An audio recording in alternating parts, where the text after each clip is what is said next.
Hello everyone, welcome to our channel Kumari kitchen. ఈరోజు Sunday special mutton curry. చాలా సింపుల్గా మసాలాని మరీ అంత ఎక్కువగా వేసుకోకుండా కొద్ది క్వాలిటీతో మసాలా తక్కువతో మటన్ కర్రీ ఎలా చేసుకోవాలో ముందుగా తెలుసుకుందాం. ముందుగా తెలుసుకోబోయే ముందు మొదటిసారిగా నా ఛానల్ చూస్తున్నట్లయితే ప్లీజ్ సబ్స్క్రైబ్ చేయండి, లైక్ చేయండి, షేర్ చేయండి, సపోర్ట్ చేయండి, బెల్ ఐకాన్ని నొక్కండి. ఓకేనండి. మరి మటన్ కర్రీ ఎలా చేసుకోవాలో తెలుసుకున్నామా? ముందుగా కొంచెం సాల్ట్ వేసుకోండి, ఒక అర స్పూను పసుపు వేసుకోండి. అలాగే మీరు స్పైసీగా తినేటట్టయితే మీ కారానికి తగ్గట్టు కారాన్ని వేసుకోండి. నేనైతే 3 స్పూన్లు కారం వేసుకుంటున్నానండి. ఇది అరకిలో మటన్ కాబట్టి మనకి ఉప్పు కారం బాగా పట్టేలా ఇలా బాగా కలుపుకోవాలి. ఇలా కలిపి పక్కన పెట్టేసేయండి. కుక్కర్లో త్వరగా చాలా ఈజీగా ప్రాసెస్తో చేసేసుకున్నాము. ఇప్పుడు మసాలా తక్కువతో అని చెప్పాను కదండి, సింపుల్గా 1 స్పూను ధనియాలు, ఒక చిన్న కొబ్బరి ముక్క, 3 యాలక్కాయలు, ఒక 4-5 లవంగాలు, చెక్క, అల్లం, తెల్లగడ్డ, గసాలు కొంచెం వేసుకోండి. గసాలు అయితే నేను వాడటం లేదు, కొబ్బరి కూడా కొంచెం క్వాలిటీతోనే వేసుకుంటున్నాను. చూడండి, కొంచెమే వేసుకుంటున్నాను. మీకు మసాలా ఎక్కువ తినేటట్టయితే మీ మసాలాకు తగ్గట్టు వేసుకోండి. నేను మసాలాని కొంచెం తక్కువతో కూర చేస్తున్నానండి.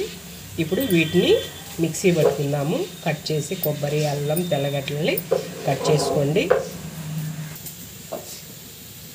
చూడండి, ముందుగా గ్యాస్ ఆన్ చేసుకొని కుక్కర్ పెట్టుకోండి. ఇప్పుడు మటన్ కాబట్టి కొంచెం ఆయిల్ ఎక్కువ పడుతుంది. ఆయిల్ వేసుకోండి. ఆయిల్ బాగా హీట్ ఎక్కిందండి. ఇప్పుడు ఒక బిర్యానీ ఆకు వేసుకోండి.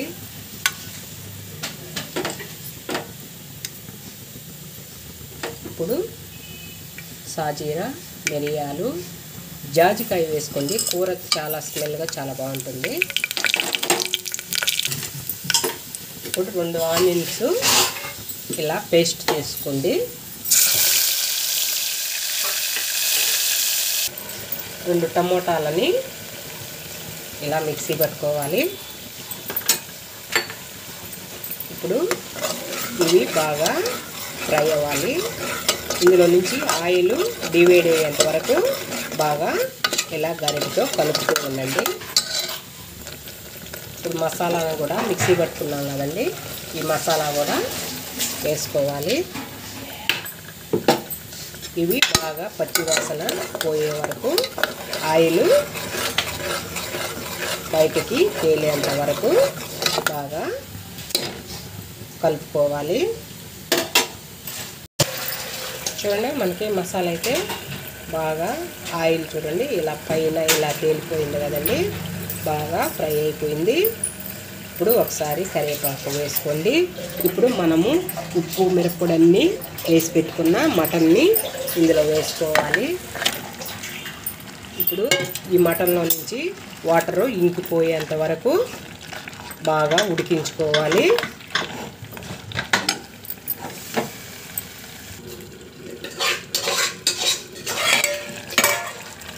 ఇప్పుడు వాటరు పూర్తిగా ఇలా ఇంకిపోవాలండి. మనము ఈ ముక్కలు వేసిన తర్వాత ఆయిల్ పైకి తేలి మంచి సువాసన వస్తూ కమ్మటి వాసన, చిక్కదనం, రంగు, రుచి ఎంత బాగుందో చూడండి. ఇప్పుడు మరొక 10 నిమిషాలు ఇలా మూత పెట్టేసి ఉడికించుకోండి. ముక్క బాగా కొంచెం స్మూత్గా అయ్యే వరకు ఇలా మగ్గించుకోవాలి. ఇప్పుడు మటన్లో నుంచి వాటర్ అయితే పూర్తిగా బాగా ఉడికిపోయాయండి. ఇప్పుడు ముక్కలు మునిగే వరకు వాటరు వేసుకోవాలి. ఇప్పుడు కుక్కర్ మూత పెట్టి ఒక 5 విజిల్లు వచ్చే వరకు ఉడికించుకోండి. ఇప్పుడు ఒక 5 విజిల్స్ వచ్చేసేయండి. మనము విజిల్ చల్లారినాక ముక్క ఉడికిందో లేదో ఒకసారి చెక్ చేసుకుందాము. చూడండి, ఒకసారి మొత్తం గరిటెతో ఇలా కలుపుకోండి.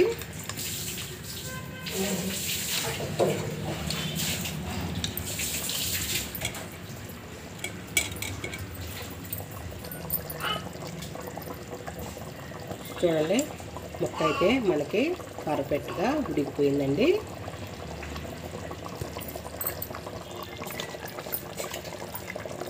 ఈ మటన్ కర్రీ ఎందులోకైనా సూపర్ టేస్టీగా ఉంటుందండి.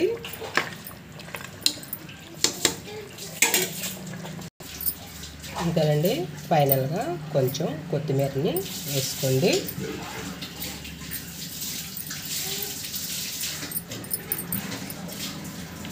చూడండి ఎంత బాగుందో మటన్ కర్రీ. ఇలా ట్రై చేయండి, మీకు చాలా అంటే చాలా బాగా నచ్చుతుంది.